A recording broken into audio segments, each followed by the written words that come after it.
dans le nom puissant de notre Seigneur Jésus-Christ. Je m'appelle frère Fabrice Rissassi. Je suis devant vous aujourd'hui pour partager avec vous la parole de Dieu. Amen, bien-aimés dans le Seigneur. Sans beaucoup tarder, les titres que je vais partager aujourd'hui avec vous, ça concerne précisément mon pays, le Congo. La Bible nous dit que le salut commence à Jérusalem. Amen. Alors, le titre de ce message, c'est une interpellation. Et le titre, c'est « Le Congo face au joug de la colère de Dieu ». Le Congo face au joug de la colère de Dieu. Une chose d'abord que nous devons savoir ici est que dans le monde entier, les pays sont catégorisés selon leurs croyances religieuses. Il y a les pays musulmans, parce qu'ils sont en majorité musulmans. Il y a les pays bouddhistes, parce qu'ils sont en majorité bouddhistes. Il y a aussi les pays hindous, parce qu'ils sont dans l'hindouisme. Et aussi, de la même façon, il y a aussi les pays chrétiens, parce qu'ils sont en majorité chrétiens. Maintenant, le Congo est classé dans la catégorie des pays chrétiens. Ce qui veut dire que nous sommes les peuples de Dieu. Maintenant, si nous regardons les statistiques de la CIA, l'agence de renseignement américaine, ils ont fait leurs statistiques et ils ont dit ceci. Le Congo tout entier renferme plus de 90% des personnes qui sont des chrétiens. Ils sont nés de nouveau. Et il y a aussi 6% qui sont des tendances musulmanes et seulement 4% qui sont dans des croyances traditionnelles et des païens. Amen. Automatiquement, par rapport à cette statistique, on dirait que non, le Congo, c'est un pays qui est chrétien. Maintenant, bien aimé dans le Seigneur, si nous regardons dans la Bible, il y a beaucoup de promesses que Dieu avait données à son peuple. Lorsque ce peuple marche dans la crainte de Dieu, il y avait beaucoup de promesses que Dieu avait données à son peuple. Et lorsqu'il ne marche pas dans la crainte de Dieu, il y avait aussi des paroles de malédiction que Dieu donne à son peuple, à l'Israël. Maintenant, nous sommes le peuple de Dieu parce que nous sommes à plus de 90% des Congolais qui sont des chrétiens. Maintenant, si nous regardons par rapport à la chronologie, c'est depuis au moins 1977 que les mouvements des églises ont commencé chez nous, les églises de réveil, pentecôtistes, parce qu'avant c'était plus le catholicisme. Maintenant, c'est dans les églises de réveil où les gens font beaucoup de prières, beaucoup de sacrifices, beaucoup de jeûnes. Dans les années 1977, on avait d'abord commencé avec les églises de notre papa Adi Nabala. Après, dans les années 80-82, beaucoup des églises de réveil ont accru, ont commencé, ont germé. Maintenant, on a beaucoup prié pour les biens de ces pays ici. On a beaucoup prié afin que Dieu puisse bénir le Congo. Mais si nous regardons de 1977 jusqu'à aujourd'hui, il y a au moins plus de 47 ans que les Congolais sont en prière. Ils partent à la montagne, ils font des jeûnes, ils font des sacrifices afin que Dieu puisse bénir ces pays. Mais jusque-là, on constate que les choses ne marchent pas. Amen, bien-aimé le Seigneur. Mais si nous lisons dans Ésaïe 59, versets 1 à 2, je vais lire au nom de Jésus-Christ, la Bible nous dit ceci. La main de l'Éternel n'est pas courte pour sauver, ni son oreille trop dure pour entendre. Mais ce sont vos crimes qui mettent une séparation entre vous et votre Dieu. Ce sont vos péchés qui vous cachent sa face et l'empêchent de vous écouter. Amen. On dit ici que non, la main de Dieu n'est pas courte pour sauver les gens. Amen. Ou son oreille n'est pas trop dure pour entendre les prières que nous sommes en train de faire dans ce pays. Mais ce sont nos péchés, parce que ça fait plus de 47 ans que les peuples congolais sont en train de prier, mais on se rend compte que non, les choses ne marchent pas. Maintenant, selon Ésaïe 59, verset 1 à 2, ici, il dit que non, ce sont nos péchés à nous qui fait que notre Dieu ne puisse pas nous écouter. Amen, bien-aimés dans le Seigneur. J'aimerais que nous puissions un peu lire Ésaïe 51, verset 17 à 21. Je vais lire au nom de Jésus-Christ. La Bible aussi ici. Réveille-toi, réveille-toi, lève-toi Jérusalem. Amen. À la place de Jérusalem, je peux même dire, lève-toi Congo, peuple congolais. Lève-toi Congo. Réveille-toi, réveille-toi, lève-toi Jérusalem, qui a bu de la main de l'Éternel la coupe de sa colère. On parle de l'Israël, qui a bu, sucé jusqu'à la lie, la coupe d'étourdissement.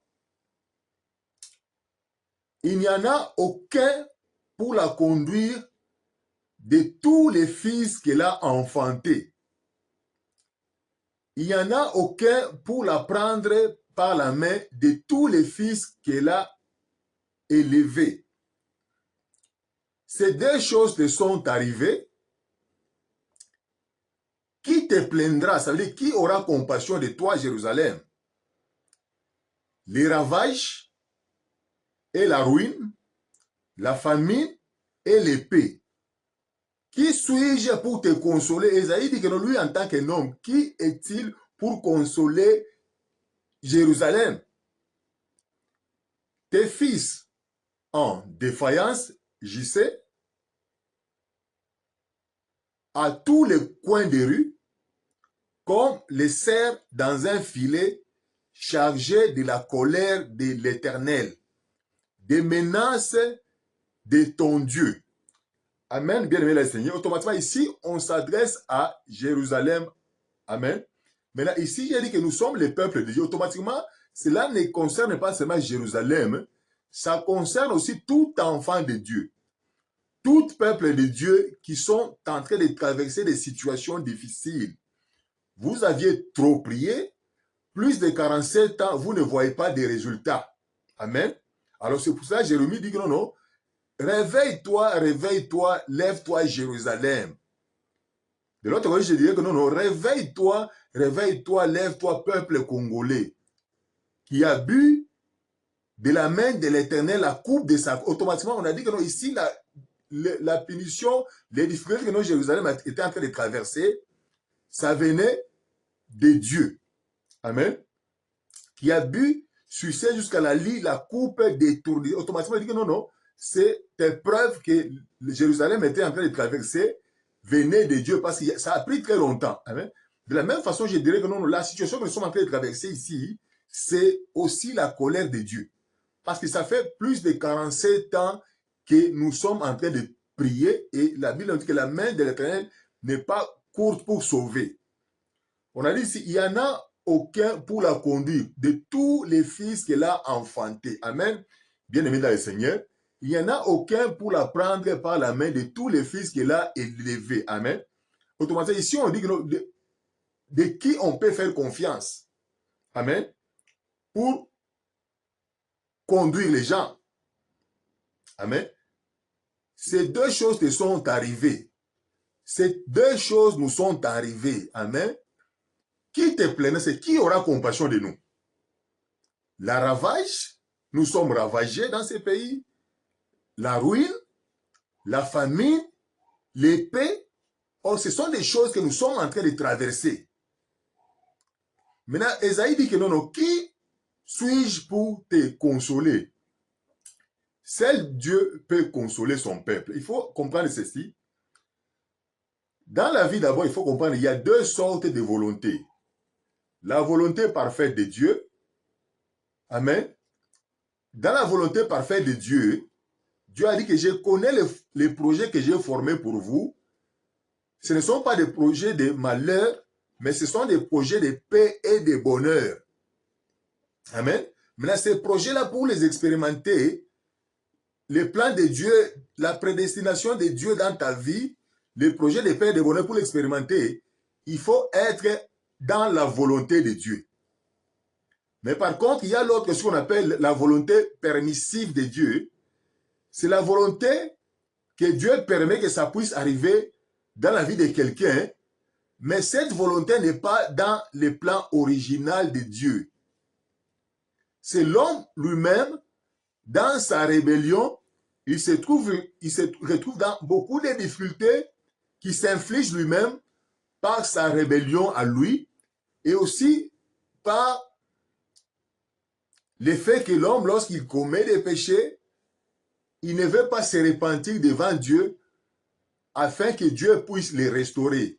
Or, si tu vois que tu pries beaucoup, mais il n'y a pas de solution, amen, tu chasses les démons, amen, mais il n'y a toujours pas de résultat, amen, il faut savoir que cette situation, c'est une punition de Dieu.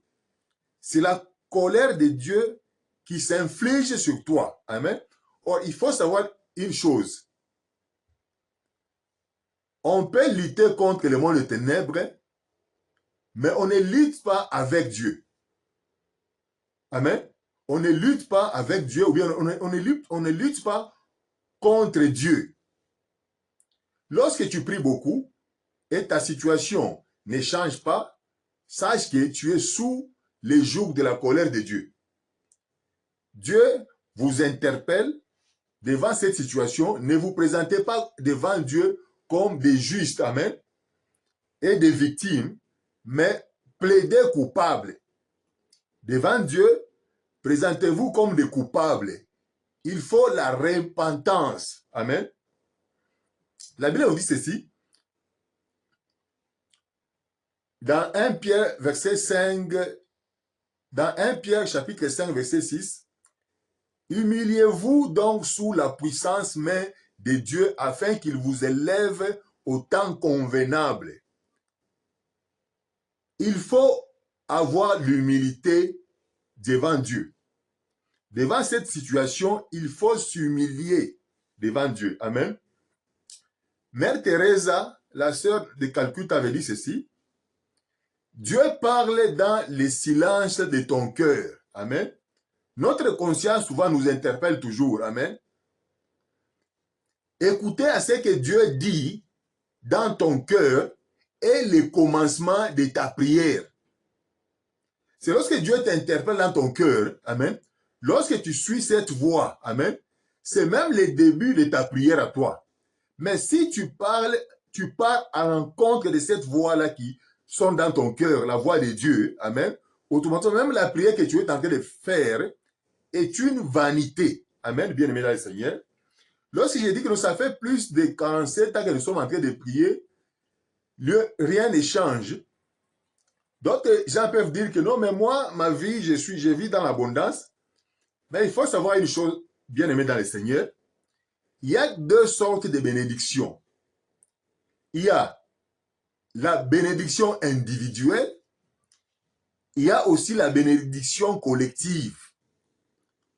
Lorsque nous regardons par rapport à un pays, lorsque très peu de gens, plus de 5 ou 10% des gens seulement sont dans l'abondance au détriment de 90%, amen, automatiquement le pays est en crise. Amen.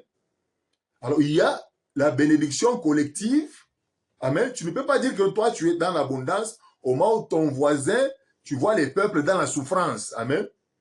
Automatiquement, il y a deux sortes de bénédictions. Il y a la bénédiction individuelle. Il y a aussi la bénédiction collective. D'autres gens diront que non, nous étions les agents de la Gécamine et lorsque la Gécamine était là, la vie était bonne. Oui, toi, tu étais agent, ton père ou tes parents, ils étaient les agents de la Gécamine. Est-ce que tu connais la situation que les enfants dont les parents étaient les agents de l'État où des autres entreprises étaient en train d'endurer. Amen. C'est pour ça que j'ai dit que non, depuis 1977, que la situation dans ces pays ici est très difficile. Les gens vivent dans des difficultés. Les gens vivent dans la famine. On a trop prié, mais on se rend compte que non, non, les choses ne changent pas. Amen. Automatiquement, lorsqu'on parle de il faut s'humilier devant Dieu, s'humilier devant Dieu, c'est reconnaître d'abord son état. Tu ne peux pas faire semblant de ton état à toi. Et lorsque tu reconnais ton état de défaillance, maintenant tu dois te confesser devant Dieu. Et après t'être confessé, maintenant tu vas maintenant demander de l'aide et du secours auprès de l'Éternel. Maintenant cette demande-là est plus naturelle. Maintenant, beaucoup de gens, par orgueil, ne veulent pas reconnaître leur défaillance. Amen, bien-aimé Seigneur. Lisons Deutéronome 8, verset 2, j'ai lu en nom de Jésus-Christ. La Bible dit ceci. Et tu te souviendras de tous les chemins par lesquels l'Éternel, ton Dieu, t'a fait marcher ces 40 ans dans les déserts, afin de t'humilier et de t'éprouver pour connaître ce qui était dans ton cœur, si tu garderais ces commandements ou non. Alors, lorsqu'on parle du désert du peuple d'Israël, le désert symbolise aussi la souffrance.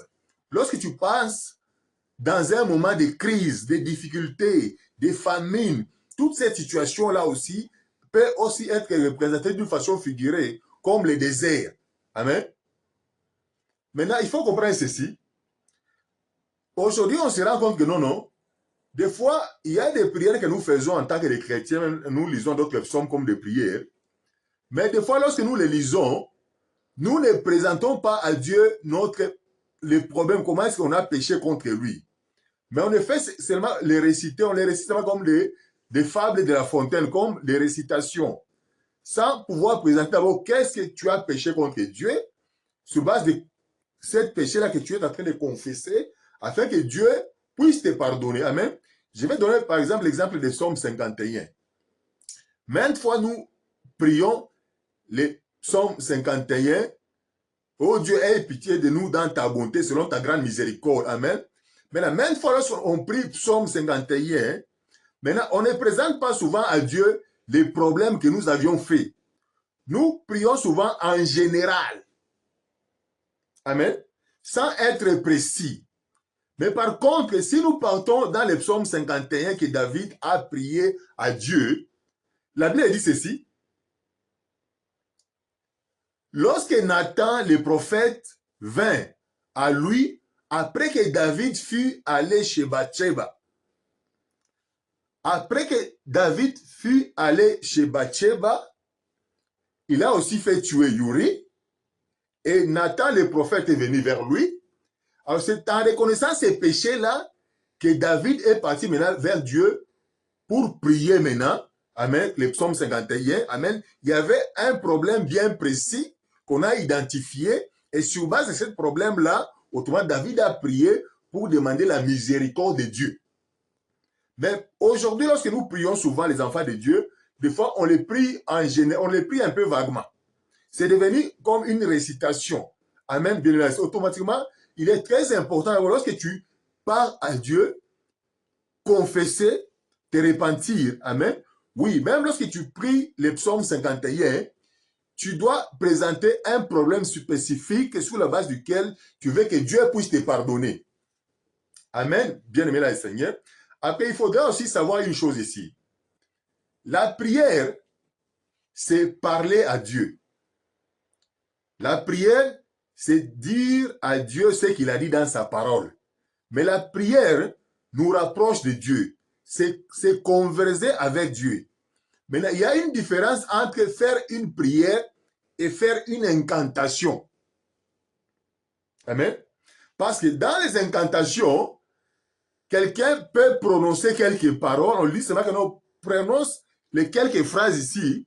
Et lorsque tu prononces ces quelques phrases ici, tu auras de l'argent, tu auras la voiture, tu auras ça, ça, ça. Mais or, la prière ne marche pas comme ça. La prière tient compte de ton état d'âme. Amen. Bien aimé Seigneur. La prière, c'est une relation avec Dieu. Amen. La prière, c'est parler avec Dieu. C'est se converser avec Dieu. Maintenant, ta personnalité, ton état d'âme est très important dans la prière. La prière n'est pas une incantation où tu peux aller là-bas. Bon, si j'ai pris seulement comme ça, autrement Dieu va agir. C'est pour cela qu'on se rend compte que non, non, beaucoup de gens prient. Ils se disent qu'ils sont les hommes de prière, mais on ne voit pas de résultats. Amen, bien aimé Seigneur. Ça ne sert à rien de dire que moi, je suis un homme de prière. Je suis très fort dans la prière. Je suis très fort à aller dans la montagne. Je suis très fort en faisant les jeûnes. Ce que les gens veulent savoir, ils ne veulent pas savoir que tu es très fort dans la prière, tu es très fort en faisant des jeûnes, tu es très fort en allant dans la montagne, mais par contre, les gens veulent voir les résultats de ces prières-là. Les résultats qu'aller à la montagne apporte, c'est ce que les gens veulent voir. Amen. Dire que non, je suis très fort dans la prière n'est pas assez. Mais par contre, les gens veulent voir après cette prière-là, quel est le résultat. Amen. Bien aimé le Seigneur. Nous allons d'abord lire ici l'enfant prodige. Amen. Nous allons lire sur le retour de l'enfant prodige. La Bible dit ceci.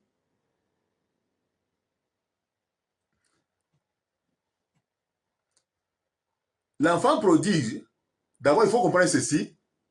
Il n'était pas l'enfant du voisin. Il n'était pas un fils adoptif, mais il était l'enfant de la maison. Il était un enfant prodige. Amen. Mais j'ai dit que si nous sommes, du fait que nous sommes le peuple de Dieu, j'ai dit que les Congolais, plus de 90% des Congolais, nous sommes des chrétiens.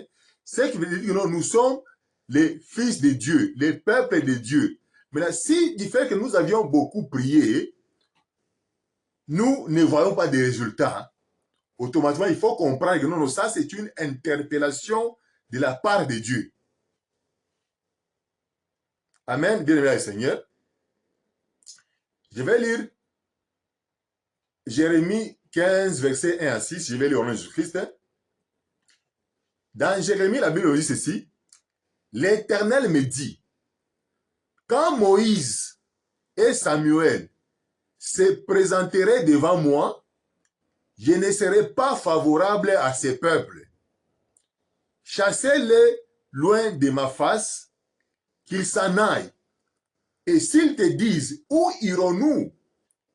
Tu leur répondras, ainsi parle l'Éternel, à la mort ceux qui sont pour la mort, à l'épée ceux qui sont pour l'épée, à la famine ceux qui sont pour la famine, à la captivité ceux qui sont pour la captivité.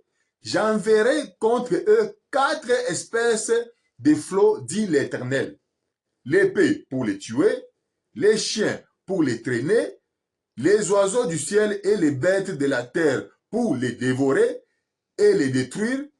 Je les rendrai un objet d'effroi pour tous les royaumes de la terre. À cause de Manassé, le fils d'Ézéchias, roi de Juda. Il a même présenté la cause. Dieu a même montré la cause. Pourquoi cette punition? Et de tout ce qu'il a fait dans Jérusalem. Qui aura pitié de toi, Jérusalem? Qui te plaindra? Qui ira s'informer de ton état? Tu m'as abandonné, dit l'Éternel. Tu es allé en arrière, mais j'étends ma main sur toi et je te détruis. Je suis las d'avoir compassion. Dieu dit que non, non, il est las d'avoir compassion de Jérusalem. Mais lorsque Dieu dit qu'il est las d'avoir compassion de Jérusalem, on ne dit pas que non, non, Jérusalem ne priait pas. Les peuples priaient, les peuples allaient au temple, mais c'est leur rébellion, c'est leur attitude. Amen. Automatiquement, la prière pour eux était devenue comme une formalité. Maintenant, ils ne marchaient pas dans la crainte de Dieu. Alors, Dieu était en colère. Mais en lisant Jérémie 16, verset 10 à 12, je lis au nom de Jésus-Christ. Lorsque tu annonceras à ces peuples toutes ces choses, ils te diront, pourquoi l'Éternel nous menace-t-il de tous ces grands malheurs? Quelle est notre iniquité? Quel péché avons-nous commis contre l'Éternel notre Dieu? Alors tu leur répondras, vos pères m'ont abandonné, dit l'Éternel, ils sont allés après d'autres dieux, l'idolâtrie. Ils les ont servis et se sont prosternés devant eux. Ils m'ont abandonné et n'ont point observé ma loi. Et vous, vous avez fait le même, plus encore que vos pères. Et voici, vous suivez chacun les penchants de votre mauvais cœur pour ne point m'écouter. Amen. Autrement, ici, Dieu a pointé l'idolâtrie. Mais ce que les gens ne comprennent pas ici, lorsque nous étions dans l'ancien régime, le régime du maréchal, amen, je n'ai rien contre le maréchal, amen, il fut notre président, mais lorsque nous étions dans ce régime-là, c'était un régime autoritaire, mais c'était aussi un régime qui nous a amenés dans l'idolâtrie. Nous avions passé 32 ans de l'idolâtrie, en train de danser, en train de chanter au Dieu suprême. C'était de l'idolâtrie. Amen. Bien-aimé le Seigneur. Autrement, c'est pour cela même qui explique même le comportement que nous avons aujourd'hui, les Congolais, les comportements de flatterie. Amen. Tout ce que nous, comme comportement nous avons ici, de donner des éloges aux gens, c'est automatiquement un peuple qui vient de l'idolâtrie. Il se comporte de cette façon-là. Amen. Bien-aimé le Seigneur. Après, je voulais dire ici une chose très importante. Par rapport à la situation que nous sommes en train de traverser dans ce pays ici, on entend beaucoup de Congolais parler mal contre leur pays, ne sachant pas que la parole qui sort de leur bouche, amen, ce sont ces mêmes paroles qui mettent ces pays à genoux. Amen. Lorsqu'un peuple est sous le joug de la colère de Dieu, autrement sous la malédiction, il aura tendance à faire des choses, à prononcer des paroles. Ce sont ces paroles-là qu'il va commencer à prononcer qui vont faire que non, les malheurs puissent s'abattre pour lui. Amen. Bien aimé là, c'est parce que la Bible dit que c'est l'âme qui pêche, qui périt. Mais autrement, lorsqu'il y a une malédiction, les peuples auront tendance de prononcer des paroles de malédiction sur eux-mêmes, qui tomberont sur eux-mêmes.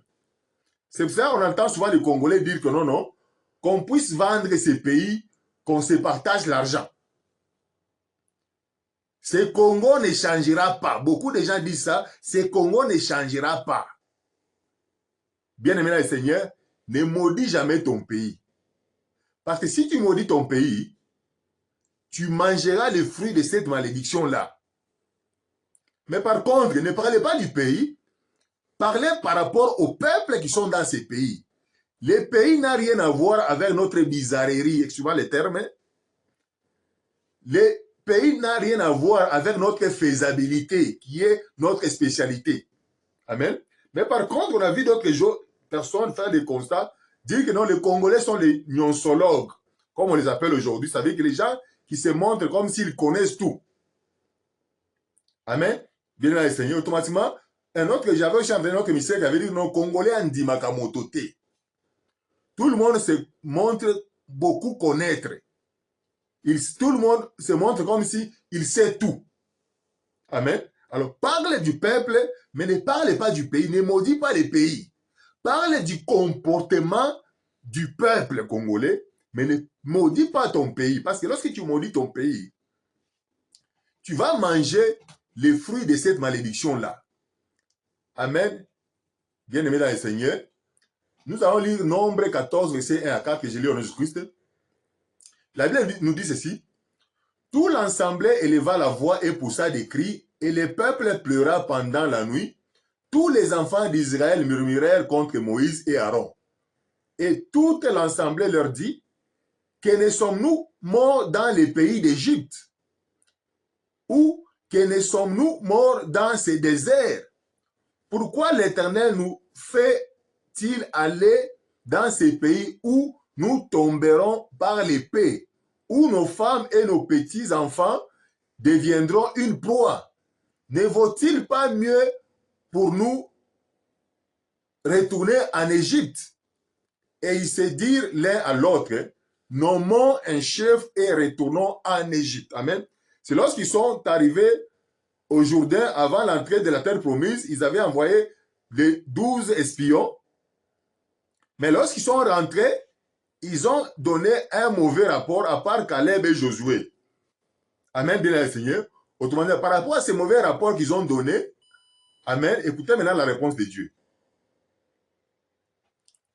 L'Éternel parla à Moïse et à Aaron et dit, ça c'est Nombre 14, verset 27 à 28, jusqu'à quand laisserai cette méchante assemblée murmurer contre moi? J'ai entendu les murmures des enfants d'Israël qui murmuraient contre moi. Dis-leur, je suis vivant, dit l'Éternel, je vous ferai ainsi que vous avez parlé à mes oreilles. Vos cadavres tomberont dans ce désert, vous tous dont on a fait les dénombrements en vous comptant depuis l'âge de 20 ans et au-dessus, et qui avaient murmuré contre moi, vous n'entrerez point dans les pays que j'avais juré de vous faire habiter, excepté Caleb, fils de Jephuné, et Josué, fils de Nan. Amen. Automatiquement, Dieu a dit qu'il va accomplir la parole qui est sortie de leur bouche. Ce ne maudit pas ton pays. Ne dis jamais que bon, Congo, non, non, mieux vaut qu'on puisse les vendre et se partager l'argent. Or, beaucoup de gens font de telles déclarations. Amen. Mais là, pourquoi maintenant vous pleurez lorsque vous êtes dans les difficultés? Amen. La Bible dit ceci. Dans 2 Pierre, verset 1 à 21, c'est poussé par le Saint-Esprit que des hommes ont parlé de la part de Dieu. C'est poussé par le Saint-Esprit que les hommes ont parlé de la part de Dieu. Mais lorsque toi, tu maudis ton pays, c'est poussé par quel esprit? Parce que ça ne peut pas être l'esprit de Dieu. Amen. Mais là, c'est poussé par quel esprit? Amen. Bien-aimé dans le Seigneur. Je vais lire Jérémie 29, verset 7 au nom de Jésus-Christ. La Bible dit ceci. Recherchez les biens de la ville où je vous ai mené en captivité et priez l'Éternel en sa faveur, parce que votre bonheur en dépend du sien. Recherchez les biens de la ville où je vous ai mené en captivité et priez l'Éternel en sa faveur, parce que votre bonheur dépend du sien. Dieu lui-même donne le conseil aux enfants d'Israël lorsqu'on les avait amenés en captivité en Babylone. Il les a dit que non, recherchez la paix. Amen. Recherchez le bonheur de ces pays où je vous ai envoyé. Parce que si vous maudissez ces pays, mais vous êtes en captivité. Autrement, lorsque vous maudissez ces pays-là, amen, malgré que vous êtes en captivité dans ces pays-là, le pays ne va pas prospérer et vous allez aussi en subir les conséquences. Mais si Dieu peut dire ça pour les pays de captivité, mais que dire de ton propre pays, bien-aimé dans le Seigneur? Il ne faut jamais parler du mal contre ton pays. Parce que lorsque tu parles du mal contre ton pays, tu vas manger les fruits de cette bénédiction. Tu vas manger les fruits de ces malédictions. Amen. Par contre, ce que nous sommes en train de déplorer ici, c'est notre comportement. C'est notre bizarrerie. Amen. Bien aimé, par rapport à notre propre comportement, le Congolais, tu verras même à l'étranger, des fois, il y a d'autres Congolais, lorsqu'ils sont devant la communauté congolaise, ils ne se révèlent pas qu'ils sont Congolais. Amen. Bien, automatiquement, ils se cachent. Pourquoi? À cause de notre comportement. Les autres te diront, non, je ne suis pas congolais, il se cache. C'est seulement lorsqu'il il prend son temps de t'étudier, ton comportement, ton attitude pendant un temps, et lorsqu'il voit que non, tu as un bon comportement, hein, alors tu verras par après, il viendra maintenant se révéler vers toi. Non, non, moi aussi je suis ton frère congolais. Pourquoi maintenant? Des fois, les gens commencent à se cacher. Amen. Si quelqu'un veut vivre dans l'intégrité, amen, des fois à l'étranger, d'autres personnes se cachent. Des fois, on peut les condamner, mais de l'autre côté, ils ont raison. Amen. Automatiquement, déplorons nos comportements, nous, mais ne maudissons pas notre pays. Mais par contre, bénissons notre pays. Dans Lamentation 4, verset 12, la Bible nous dit ceci, je lis en Jésus-Christ. Les rois de la terre n'auraient pas cru, aucun des habitants du monde n'aurait cru que l'adversaire, que l'ennemi entrerait dans les ports de Jérusalem. Les enfants d'Israël, ils étaient le peuple de Dieu, mais du fait qu'ils étaient dans les habitudes, alors personne ne pouvait croire qu'un jour l'ennemi pourrait entrer dans la porte de Jérusalem. Pourquoi? Ils étaient dans les habitudes. On ne s'habitue pas à Dieu et on ne s'habitue pas avec les choses de Dieu. Dieu, on les craint. Amen. La Bible dit qu'il craignait l'Éternel, vous tous habitants de la terre. Alors, on ne s'habitue pas à Dieu. Amen, bien le Seigneur. Si tu parles, nous lisons aussi Lamentation 3, verset 44 à 45, je vais lire au nom de Jésus. La Bible dit ceci. Tu t'es enveloppé d'un nuage pour fermer accès à la prière. Tu nous as rendu un objet de mépris et de dédain au milieu des peuples. Ils ouvrent la bouche contre nous, tous ceux qui sont nos ennemis. Ça, c'est le peuple d'Israël qui crie maintenant dans la lamentation, tellement qu'ils ont beaucoup prié, mais leur prière ne trouve pas de réponse de la part de l'Éternel. Alors ils disent ceci, que non, non, tu t'es enveloppé d'un nuage pour fermer accès à la prière. Tu nous as rendu un objet de mépris et de dédain au milieu du peuple. Ils ouvrent la bouche contre nous, tous ceux qui sont nos ennemis. Amen. Bien aimé, automatiquement, lorsque tu pries beaucoup, tu vois que non, non, il n'y a pas de résultat. Il faut savoir que non, non, d'une façon ou d'une autre, Dieu est en train de t'interpeller. Tu es sous le joug de la colère de Dieu. Ce qui t'est demandé, c'est la repentance. Amen. Bien aimé le Seigneur. Automatiquement, ici c'est nous. Nous prononçons beaucoup les mots « j'ai la foi ». J'ai la foi. Tout le monde dit que j'ai la foi. Amen. Bien aimé, automatiquement, le mot foi, chez nous, a même diminué sa valeur. Or, la foi, c'est un mot qui est très puissant. Mais le fait qu'on prononce chaque fois « j'ai la foi », j'ai la foi, j'ai la foi, mais les gens ne voient pas des résultats. Automatiquement, le mot foi, nous cherchons à les dévaluer par nos déclarations. Au moment où le mot foi, c'est un mot qui est puissant. Parce que la Bible nous dit ceci, la foi est une ferme assurance des choses qu'on espère, une démonstration des choses qu'on ne voit pas. Maintenant, la Bible ne se limite pas là. La Bible nous dit ceci aussi que, la Bible nous dit aussi que la foi vient de ce qu'on entend. Et ce qu'on entend vient de la parole de l'Éternel. Autrement, la foi, c'est une parole que Dieu t'annonce. Dieu qui donne sa parole. Dieu te donne une parole.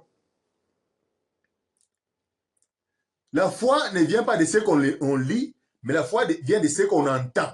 La foi, c'est une parole qui vient de l'Éternel. Je donne un exemple. C'est comme tu es en train de prier. Tu pries, tu pries, tu pries. Après, Dieu dit que non, non. Par rapport à ta requête, maintenant, je t'ai exaucé. Automatiquement, du fait que tu as entendu Dieu te dire que non, je t'ai exaucé, automatiquement, tu peux dire non, non, non.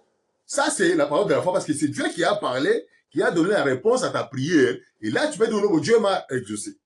Et si Dieu t'a exaucé, automatiquement, on verra des résultats de réponse. Mais là, tu ne peux pas dire que non, non, j'ai la foi, J'ai la foi, mais dans ta foi, les gens ne voient pas de résultats. Amen. Bien, mais automatiquement, il faut d'abord faire une différence entre avoir la foi et avoir l'audace de la foi.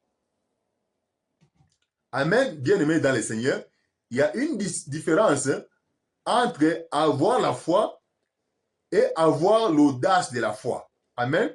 Si nous lisons dans Jérémie 23, versets 29 à 31, je vais lire au nom de Jésus-Christ, la Bible nous dit ceci: ma parole n'est-elle pas comme un feu, dit l'Éternel, et comme un marteau qui brise les rocs?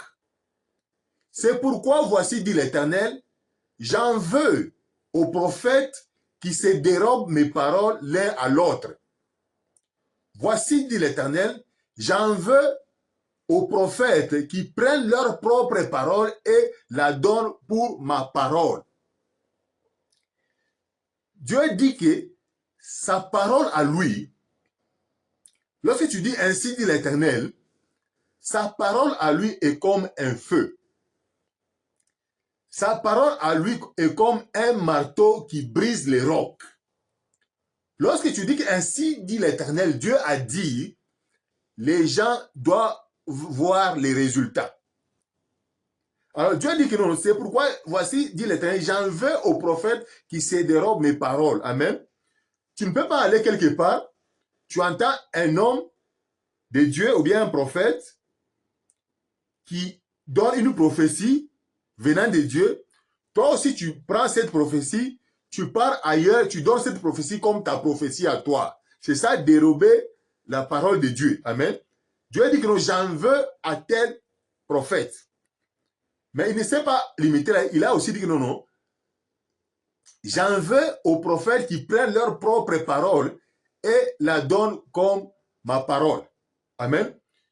Tu ne peux pas prendre ta propre parole qui ne vient pas de Dieu, mais qui vient de toi, de ta pensée à toi, dire que non, non, Dieu m'a dit. Parce que lorsque Dieu dit, on voit des résultats, on voit des signes que non, réellement, là, ici, c'est Dieu qui a parlé. Lisons Jérémie 23, verset 29 à 31, j'ai lu en Jésus-Christ. Voici, dit l'Éternel, j'en veux à ceux qui prophétisent des songes faux, qui les racontent et qui égarent mon peuple par leurs mensonges et par leur témérité. Je ne les ai point envoyés, je ne leur ai point donné d'ordre, ils ne sont d'aucune utilité à ces peuples, dit l'Éternel. Si ces peuples ou un prophète ou un sacrificateur te demandent quelle est la menace, tu leur diras, quelle est cette menace? Je vous rejetterai, dit l'Éternel. Amen. Bien-aimé dans le Seigneur, Dieu dit ceci. La menace, c'est que lorsque toi, tu dis quelque chose que non, Dieu m'a dit, au moment où Dieu n'a pas dit, la menace est que non, non, Dieu va vous rejeter. Amen. Si ce peuple ou un prophète ou un sacrificateur te demande quelle est la menace, tu leur diras quelle est cette menace, je vous rejetterai, dit l'Éternel. Alors j'ai dit qu'il y a une différence entre la foi et l'audace de la foi. La foi vient de ce qu'on entend. La foi vient de ce que Dieu dit, déclare.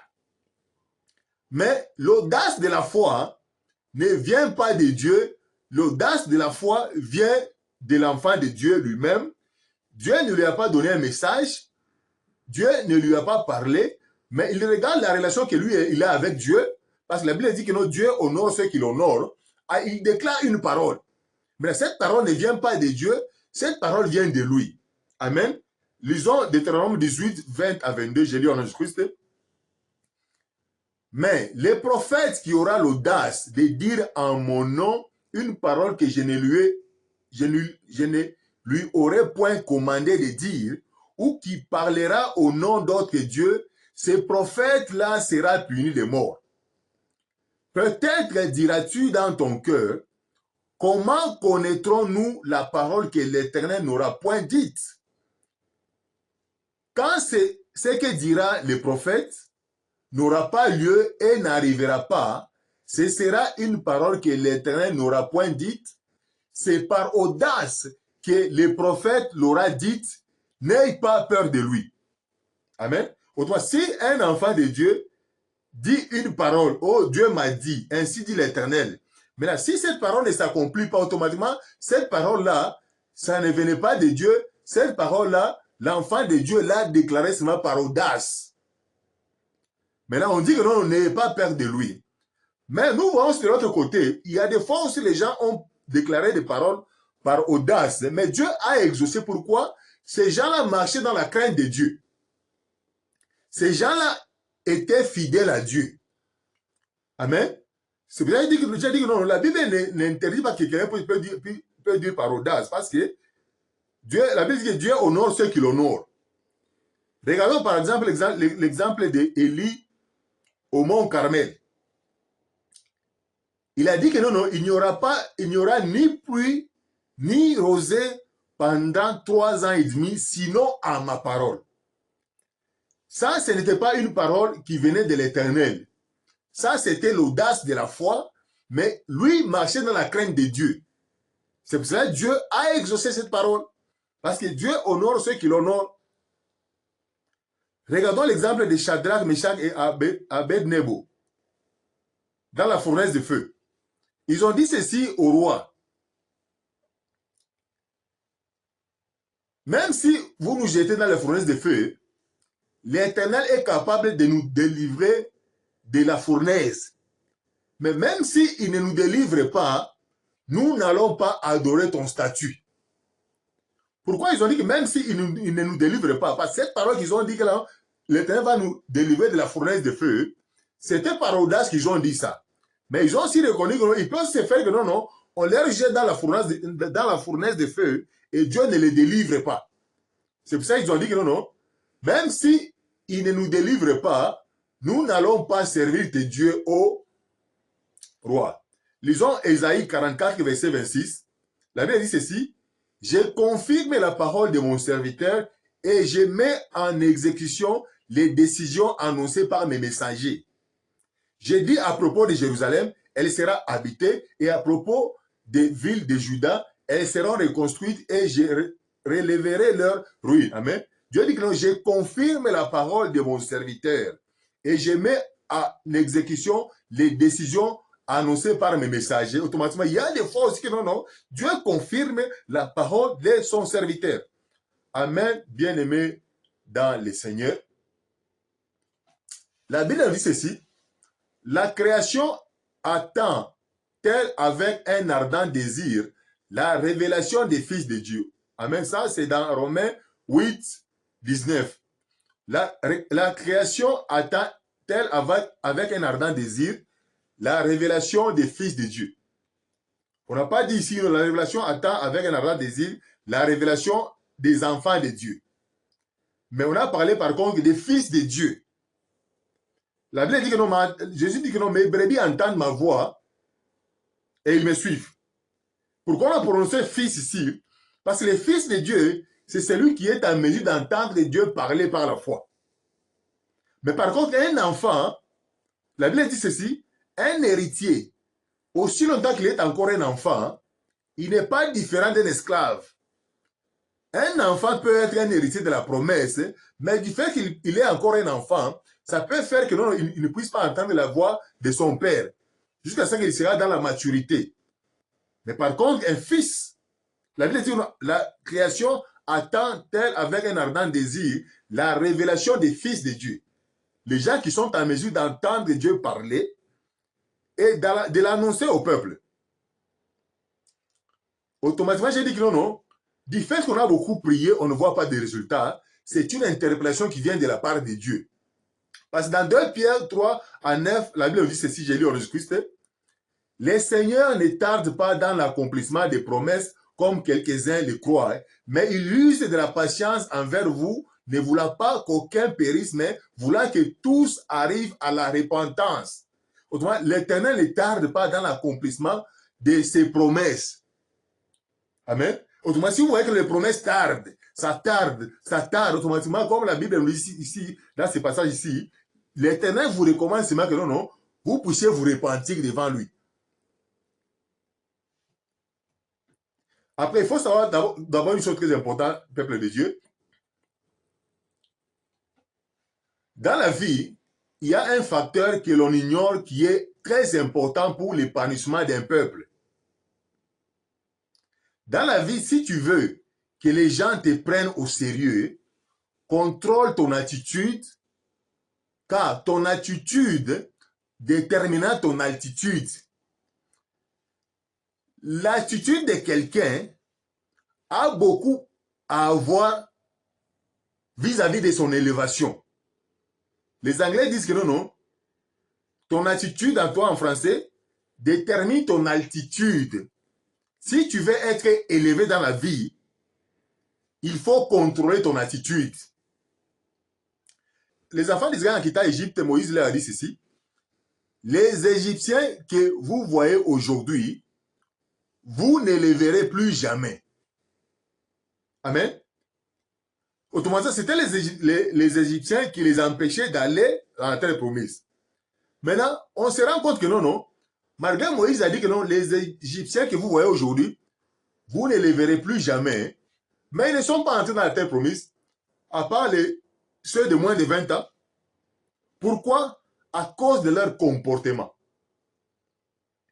À cause de leur attitude.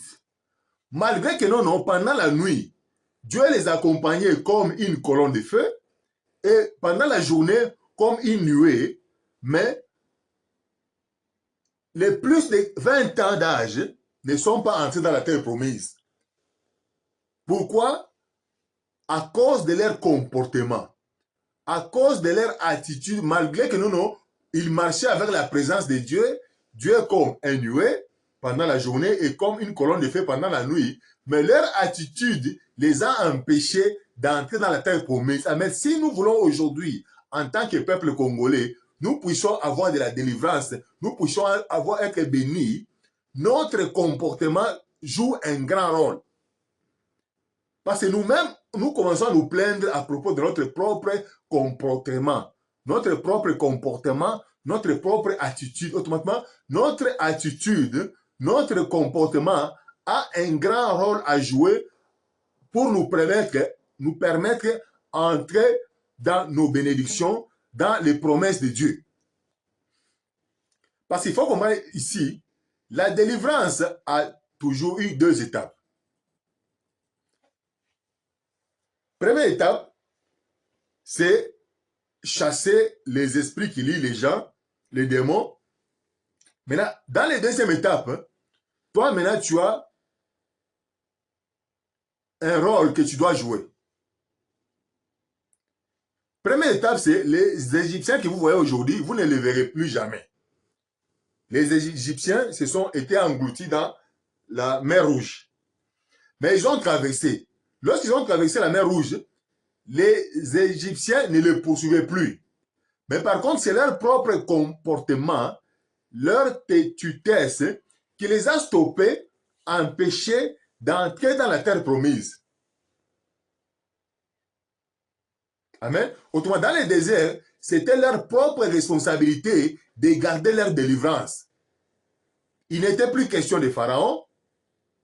C'est pour cela que Dieu disait à Moïse, ces gens-ci sont les gens du cou raide. Les gens sont têtus.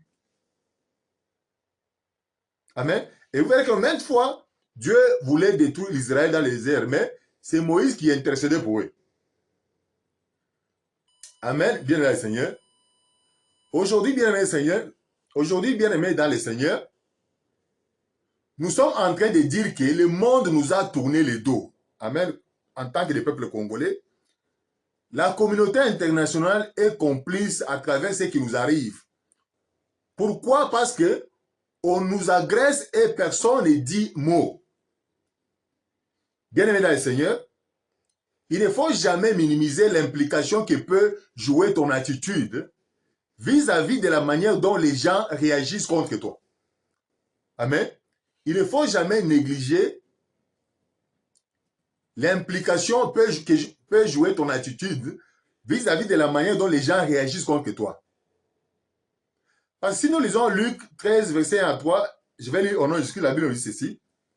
En ce même temps, quelques personnes qui se trouvaient là racontaient à Jésus ce qui était arrivé à des Galiléens dont Pilate avait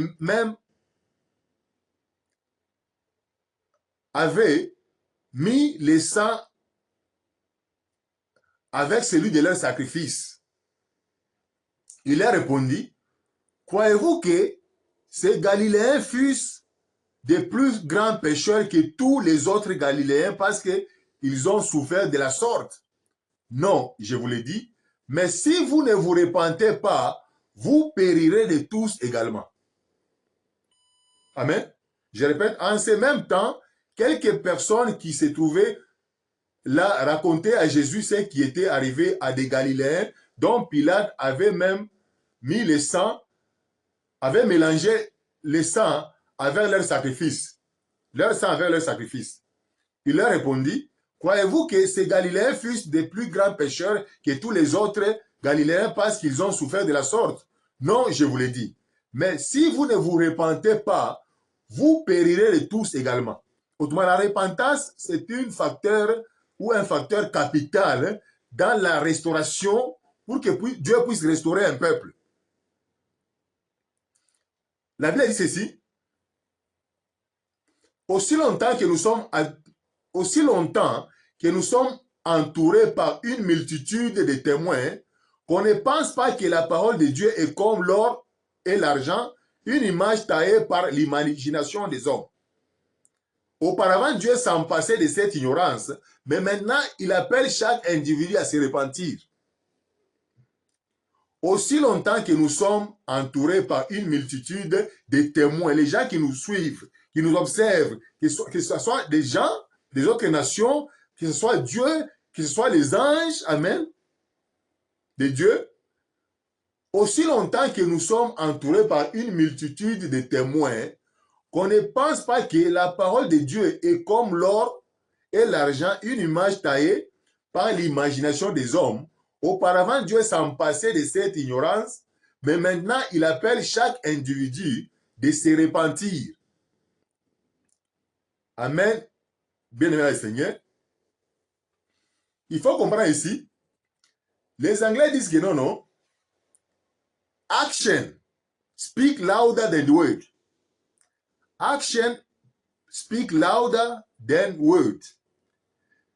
Tes actions à toi, ton comportement à toi, la manière dont tu te comportes, parle très fort, plus que les mots qui sortent de ta bouche. Amen. Bien-aimé dans le Seigneur. Parce que lorsque nous parlons de la communication, nous avons ce qu'on appelle la communication des masses. La communication des interpersonnels, des individus, et la communication des groupes. Mais par rapport à la communication des masses, des fois lorsque tu te comportes d'une façon ou d'une autre, le monde te suit. Le monde te regarde. Amen. Des fois, tu peux te retrouver dans des problèmes. Tu vois, les gens ne viennent pas t'assister. Les gens ne viennent pas t'aider. Tu commences à pleurnicher. Tu commences à te plaindre, oubliant que les gens ont analysé ton caractère, ton comportement. Par rapport à ce comportement-là, les gens se retirent. Alors, automatiquement, c'est très important que quelqu'un puisse d'abord veiller à son comportement. La manière dont il se comporte. Je donne un exemple. Pour quelqu'un qui crie à l'agression et qui plaide sa cause afin que le monde vienne à son secours, mais si les gens veulent venir à ton secours et on te trouve en train de danser, on ne te prendra pas au sérieux. Parce qu'aujourd'hui, nous sommes experts dans la danse. Nous sommes en train de crier au secours, que le monde puisse venir nous aider, mais au même moment, nous sommes en train de danser. Au même moment que nous sommes en train de faire des concerts dans les stades de martyrs, au même temps, les villes sont en train de tomber à l'est. Est-ce que vous pouvez comprendre ces deux choses? Au même moment que nous sommes en train de danser, faire des concerts au stade de martyrs, au même moment, les villes sont en train de tomber dans l'est. Mais lorsque les gens, le monde extérieur, regardent ces deux aspects des choses, mais vous criez au secours, est-ce que vous êtes sûr que ces gens-là viendront vous aider? Amen. Bien-aimé Seigneur.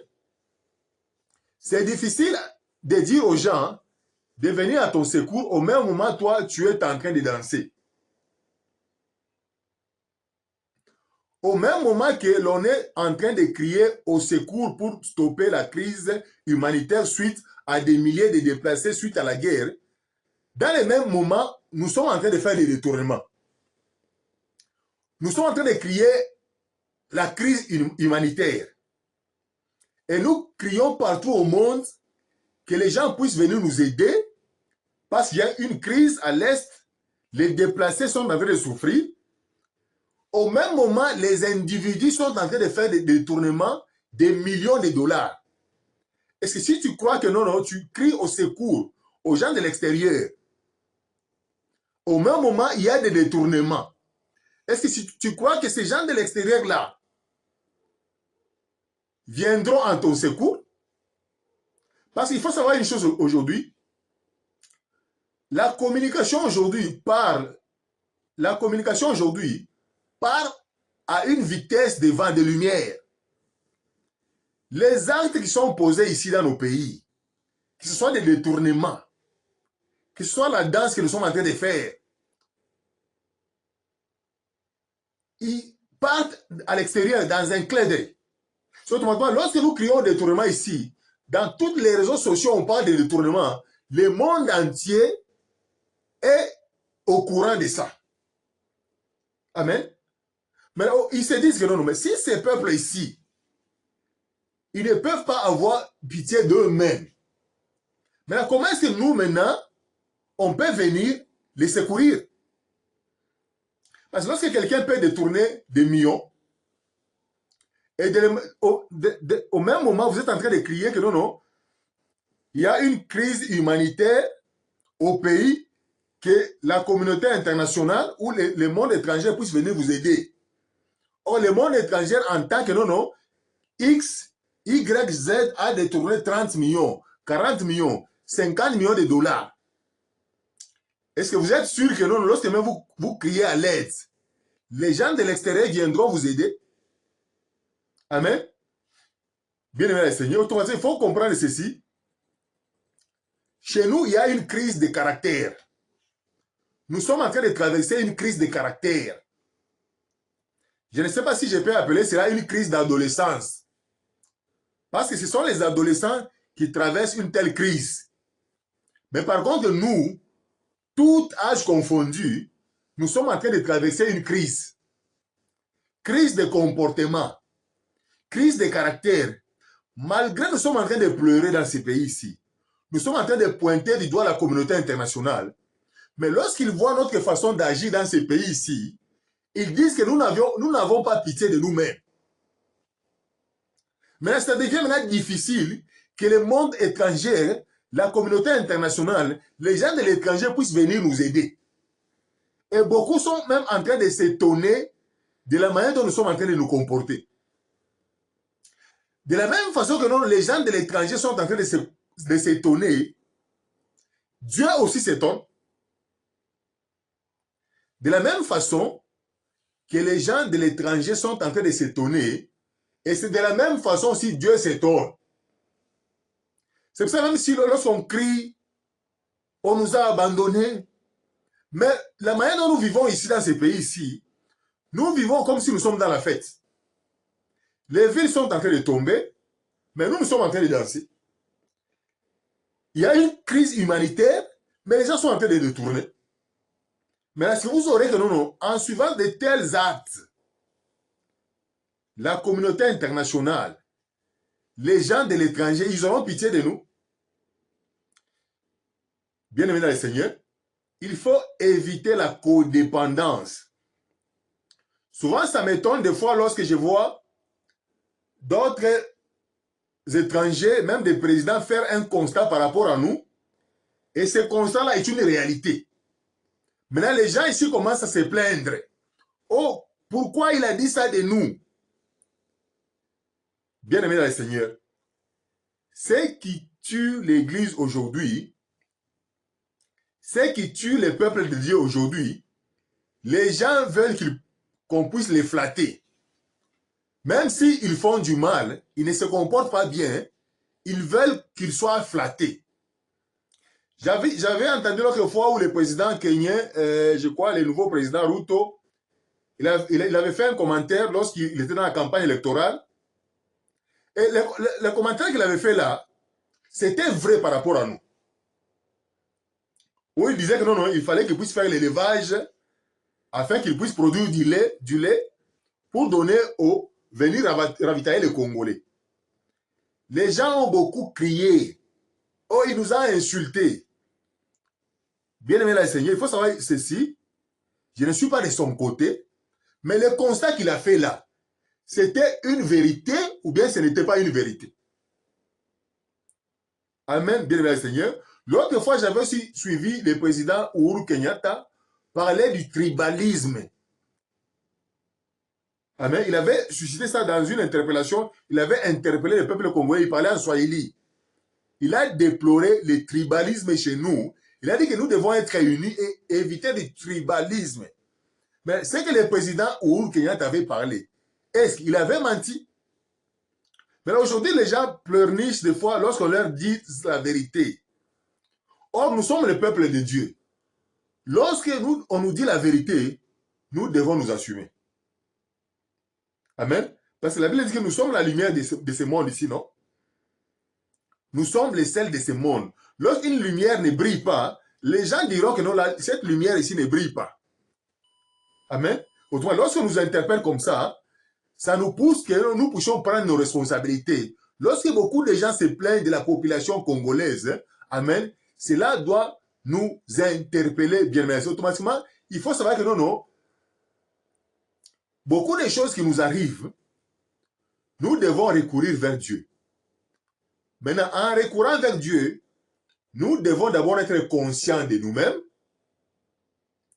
Nous devons être conscients de notre défaillance.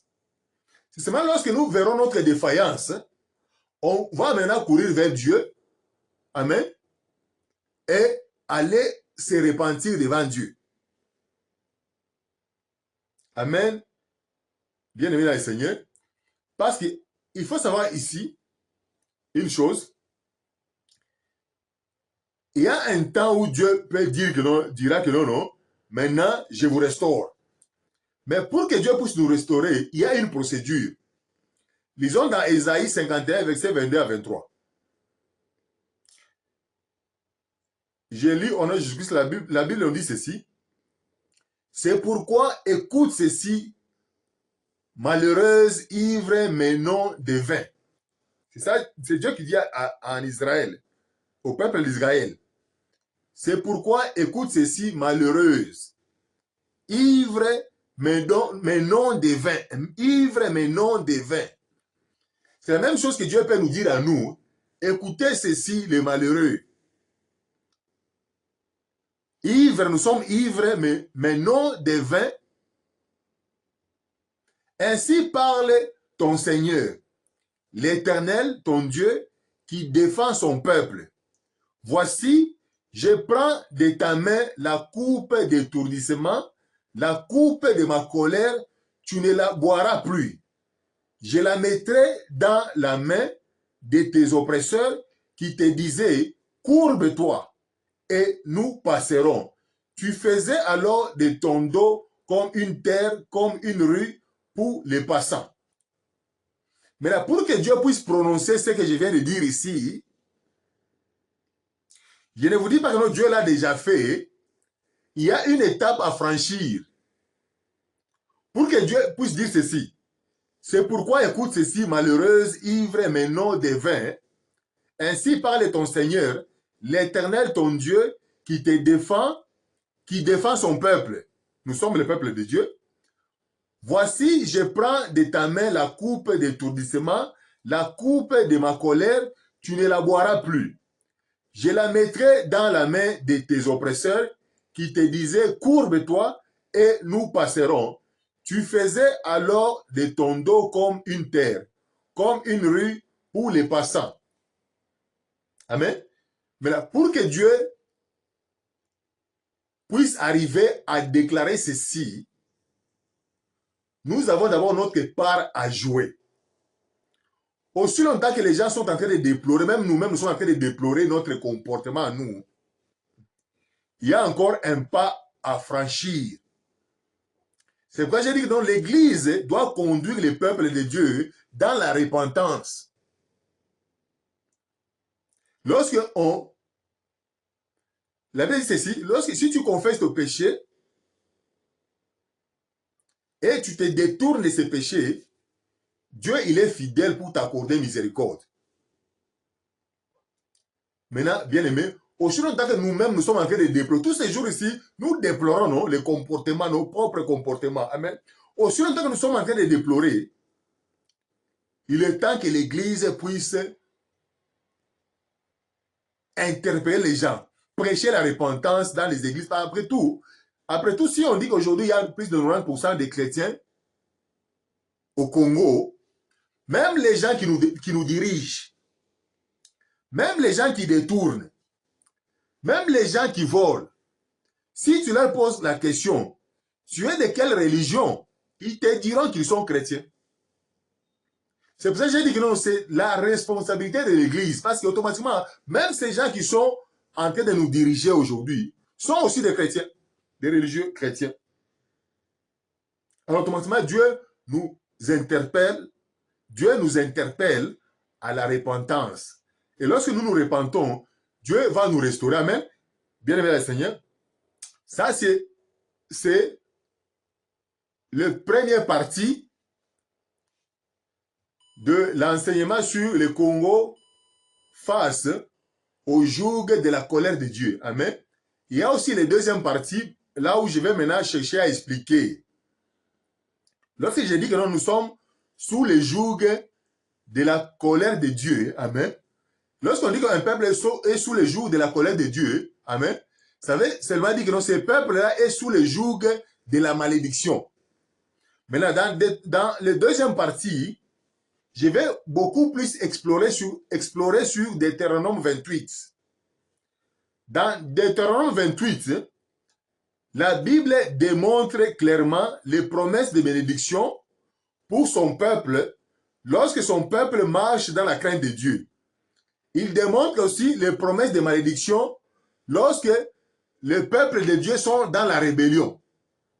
Maintenant, je vais chercher à explorer ces passages-là pour démontrer que ce que nous sommes en train de vivre ici dans ces pays-ci, si c'est le fruit de la bénédiction ou si c'est le fruit de la malédiction. Maintenant, je vais développer cela. Automatiquement, la deuxième partie de cet enseignement ici sera beaucoup plus focalisé sur Deutéronome 28, qui parle de bénédiction et de malédiction, pour chercher maintenant à essayer un peu à démontrer les choses que je suis en train de dire ici, que non, nous sommes sous le joug de la colère de Dieu. Je vais montrer étape sur étape pour vous démontrer que non, ce que nous sommes en train de vivre ici, c'est une interpellation de Dieu. Et lorsqu'on se répand, si on se répand, autrement, Dieu, il est digne et il est fidèle, il va nous restaurer. Bien-aimés dans le Seigneur, je vous remercie. Je vous remercie. Amen. Et que Dieu puisse bénir toutes les gens qui vont écouter cet enseignement. À la prochaine. Ciao. Au revoir. Que Dieu vous bénisse.